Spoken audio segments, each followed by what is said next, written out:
Eid special recipe में आज आपके साथ शामी कबाब बनाने की बहुत ही आसान सी रेसिपी शेयर करूंगा। आसान से मेथड के साथ आपको शामी कबाब बनाना बताऊंगा और इतने ज़बरदस्त इतने टेस्टफुल ये शामी कबाब आपके बनेंगे कि इंशाल्लाह बनाकर आपको मज़ा आने वाला है। बहुत ही कमाल की रेसिपी है, ज़रूर आपने इसको ट्राई करना है और अपना फीडबैक इसी वीडियो के नीचे कमेंट में आपने मुझे लाजमी बताना है। तो चले मिलके बनाते हैं। बिस्मिल्लाहिर्रहमानिर्रहीम। हाफ़ के जी आपने बोनलेस गोश्त ले लेना है। मटन का भी आप ले सकते हैं, बीफ का ले सकते हैं, रेसिपी सेम रहेगी। अगर चिकन में बना रहे हैं तो रेसिपी अलग होगी। जितना गोश्त हो उतनी ही आपने चने की दाल ले लेनी है, हम वज़न ही, यानी कि 500 ग्राम चने की दाल। और 1 से 2 घंटे इसको पानी के अंदर भिगो के रखें। गर्मियों का मौसम है, ज़्यादा देर तक भिगोने की ज़रूरत आपको नहीं है। एक प्याज मीडियम साइज़ की कटिंग करके ऐड कर दें। अदरक लहसुन का अगर आपके पास पेस्ट है तो 2 से 3 चम्मच डाल दें। अगर साबुत है तो थोड़ा थोड़ा सा अदरक लहसुन इसमें ऐड कर दें। 10 से 12 गोल मिर्चें इसमें ऐड कर दें। 5 से 7 हरी मिर्चें तेज़ वाली इसके अंदर ऐड कर दें। 1 चम्मच नमक का भर के इसमें ऐड कर दें। धनिया कुटा हुआ इसके अंदर 2 चम्मच ऐड कर दें।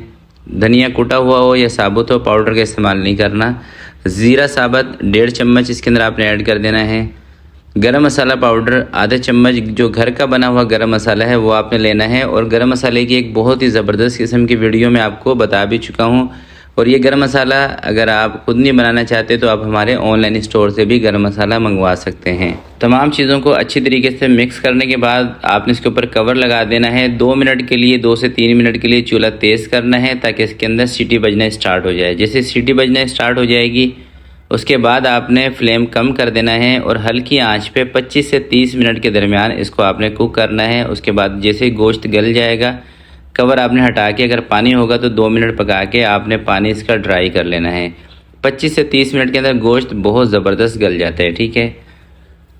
तो ये देखें तकरीबन 25 से 30 मिनट हमने इसको पकाया था। वो वाला पार्ट ना असल में मिस हो गया है, वरना मैं आपको कुकर खोल के भी दिखाता।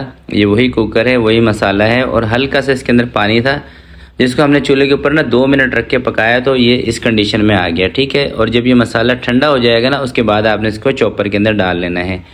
चॉपर के अंदर डाल के मसाला पीसना बहुत ही आसान है, आपको मेहनत भी नहीं करनी पड़ती, आसान है। और इंशाल्लाह रेशे भी इसके अंदर बनेंगे। आपने इस चीज़ से परेशान नहीं होना कि शेफ़ रेशे नहीं बनेंगे। उस तरह के रेशे तो नहीं बनेंगे जैसे सिल बट्टे पे बनते हैं, मगर ये कि बेहतरीन आपके शामी कबाब बनेंगे। तो इसको अच्छी तरीके से आपने पीस लेना है 2 से 3 मिनट चला के। अभी मैं आपको ज़रा दिखा भी देता हूँ। ये देख रहे हैं आप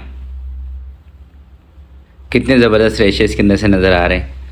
तो जितना हमारा मसाला है सारे मसाले को इसी तरीके से चॉपर के अंदर डाल के पीस लेते हैं। और ये चॉपर वाला काम ना वैसे बहुत आसान है।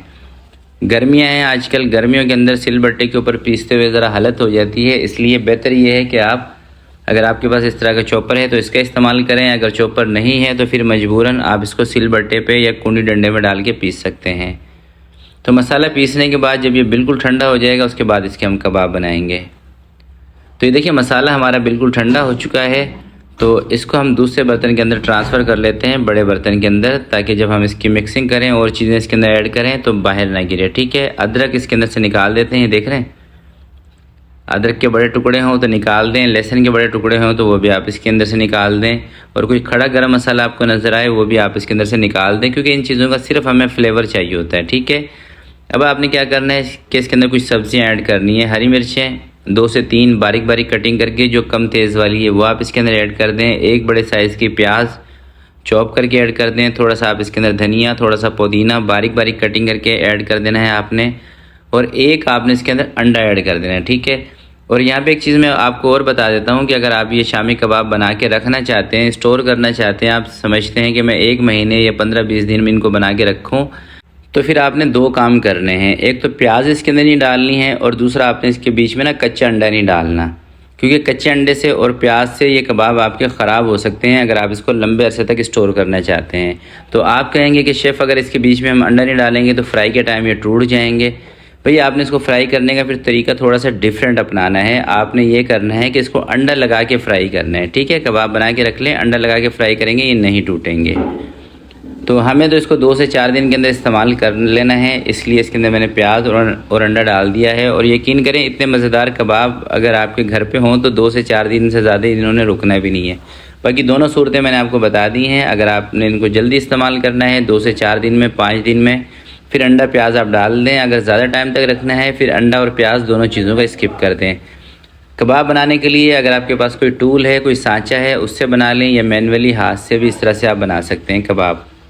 साइज़ आपकी मर्ज़ी है, छोटा बड़ा आप साइज़ रख सकते हैं कबाब बनाने का। वैसे आम तौर पे कबाब का वज़न होता है 60 ग्राम से लेके 70 ग्राम, या अगर ज़्यादा बड़ा कबाब आपको बनाना है तो 80 ग्राम कबाब का वज़न होना चाहिए। तो ये देखें सारे कबाब हमारे रेडी हो चुके हैं। अब 5 से 7 कबाब ना मैं आपको जल्दी से फ्राई करके दिखा देता हूँ इसका फ़ाइनल लुक। फ्राई करने का तरीका ये है कि तवे के ऊपर थोड़ा सा आप ऑयल डाल दें। बहुत ज़्यादा ऑयल डालने की, कढ़ाई के अंदर इसको फ्राई करने की, ज़्यादा तेल को ख़राब करने की ज़रूरत नहीं है। 5 से 7 चम्मच ऑयल डालें। जैसे थोड़ा सा तेज़ गर्म हो जाएगा ऑयल, कबाब इसके ऊपर रख दें। ठंडे तेल के अंदर बगैर अंडे के आपने कबाबों को नहीं फ्राई करना। ठंडे तेल के अंदर अगर आप कबाब फ्राई करेंगे तो फिर ये टूट सकते हैं या थोड़े से खुल सकते हैं। ठीक है, तेज़ आंच पे फ्राई करें, यानी कि थोड़े से गर्म तेल के अंदर फ्राई करें, और 5 से 6 मिनट के अंदर ना कबाब आपके दोनों साइड से बेहतरीन क्रिस्पी हो जाते हैं। और मैं ये समझता हूँ कि अंडा लगा के इसको फ्राई करने से ये वाला जो मेथड है ना ये ज़्यादा बेस्ट है, क्योंकि इसके अंदर ना कबाब आपके ऊपर से इतने क्रिस्पी बनते हैं ना, यकीन करें पहली बाइट में ही आपको मज़ा आ जाएगा। जब आप पहली बाइट लेंगे ना ये कबाब बना के, पहली बाइट में ही आपको मेरी बात याद आएगी, इंशाल्लाह आपको मज़ा आएगा ज़रूर। तो आपने क्या करना है कि इस रेसिपी को सही करके फॉलो करना है, जैसे मैंने आपको बताया है उसी तरीके से आपने इसको बनाना है।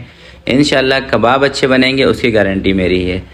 तो कबाब हमारे 5-6 फ्राई हो चुके हैं। मैं भी आपको एक तोड़ के भी दिखा देता हूँ। बिस्मिल्लाहिर्रहमानिर्रहीम। तो सबसे पहले आप ये देखें कितने ज़बरदस्त हैं।